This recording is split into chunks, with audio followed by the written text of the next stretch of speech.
So I'm sure you guys have heard of Andrew Tate. If you didn't know, he's the internet's quote-unquote top G. And he's become super famous over the last couple of months on mostly TikTok and Instagram, YouTube, that kind of thing. He's gotten super notoriety, especially because he says pretty much insane things most of the time that no one agrees with. Only 18% of the people watching this video right now are actually subscribed to the channel. Don't be part of the 81%. Subscribe to the channel. You have nothing to lose, and the internet thrives off negativity. If you didn't know who Andrew Tate was, a bit of a backstory on him. He blew up originally, or he got his name made, should I say, originally by being a kickboxer, pretty successful one, and then he moved on to other things like a reality TV show for, like dating competitions, and he was a menace on those shows. So once he made some of his money like that, he decided, well, he'll start this Hustlers University, and that's his big gig. You pay like $50 a month for a Discord course from this guy, and he'll quote unquote teach how to make money. And I gotta be honest with you guys, sure, you know what, the reviews I've heard of it are there's surface level information on how to start certain side hustles. I guess that's some kind of value, but I mean, you can get the same information for free on YouTube, but I guess you get what you pay for. And since he's making so much money, a bunch of these pages came up because he has an affiliate program, so you get a big portion of the payment if you get people to sign up. So pretty much what was happening was, it was a big way to make money. So on TikTok there was like hundreds of theme pages around Andrew Tate, and it was just clips of him saying absolutely crazy stuff. Now I'm gonna be completely honest, I don't think he should have got banned. Now before you call me like a DICK writer, I disagree with almost all the things that Andrew Tate had to say. I think he talks terrible about women.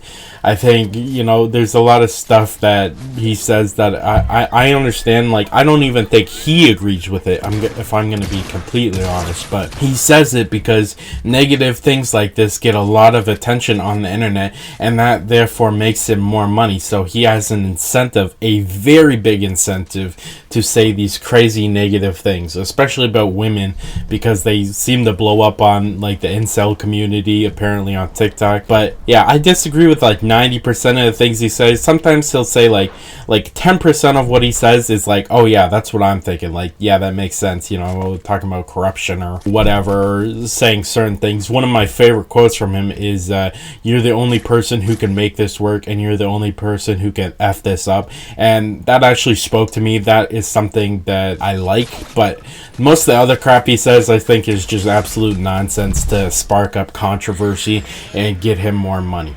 Like I said, I don't even think he believes it, but I do not think he should have been banned. And the reason why is it's already working for him. Now, obviously, being banned off Facebook, I don't think he really cared about that. The only people who are still using Facebook are boomers and people I know from high school that somehow find enjoyment on that very mediocre platform. I do not understand the hype, considering other platforms have come out. I'd rather spend my time on Instagram, TikTok, or Twitter than Facebook ever. But I don't think he cared about being banned off Facebook, but he definitely cared about being banned on Instagram, where he had like 4 million followers. I think it was like over 3, it was high 3 million last time I saw it. And once he started to get all this controversy, he definitely blew up a ton.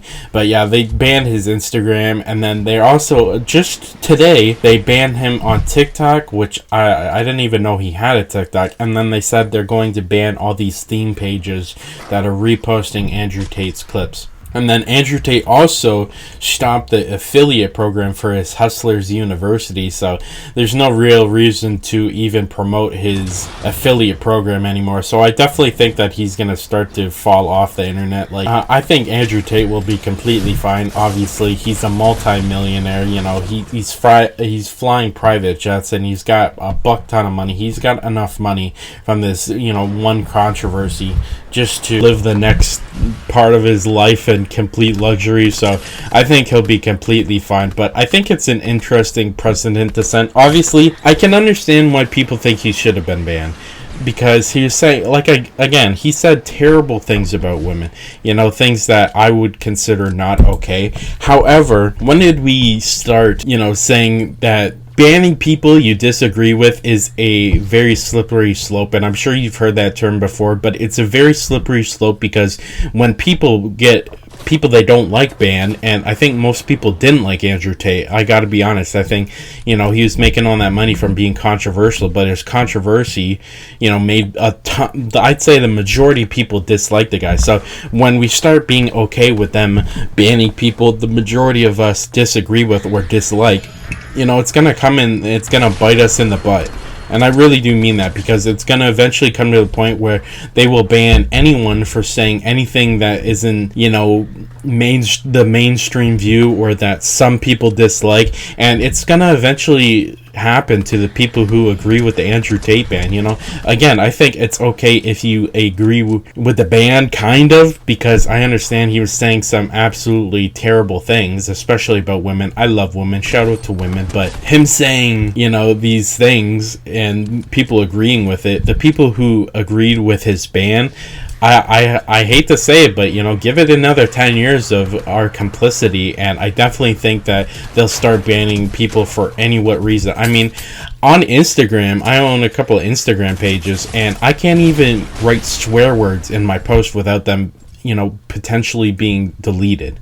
I mean, and that's where we're at right now. In another 10 years, I'm very scared for the future of the internet. I think people are gonna regret agreeing with this decision, and I think it's going to come back and bite them in the butt. Now, a lot of people are saying that it's a free speech problem, or it's not a free speech problem, and I agree, it's a free speech problem. Now, obviously, some people say that free speech only applies to the government not imprisoning you, and I can see that sentiment, but I completely disagree with that sentiment. Obviously, Instagram and Facebook are private companies and private entities, and they should be able to do things differently, I suppose, but I don't really agree with that sentiment, especially when the entirety of discourse pretty much happens on the internet right now.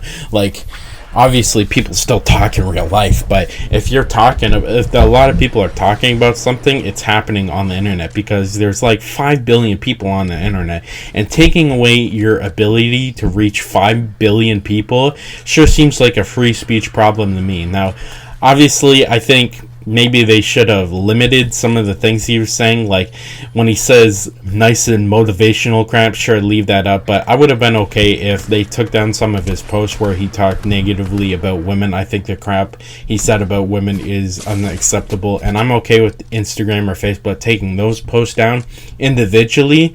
But I can't get behind banning his entire account. I don't think he deserved it, even though, he was saying a bunch of crazy crap. I still think that the proper way of going against wrong opinions, saying bad things about women, is with good opinions. The majority of people already don't like Andrew Tate and the stuff he says. And so when he says stupid stuff, he shouldn't be deplatformed or banned. He should be, called out, and, people already disagree with him. So that's already good curvature. But, they say they should deplatform him, and I completely disagree. I think you should fight bad ideas with good ideas, and I think pretty much that's the winning battle at the moment.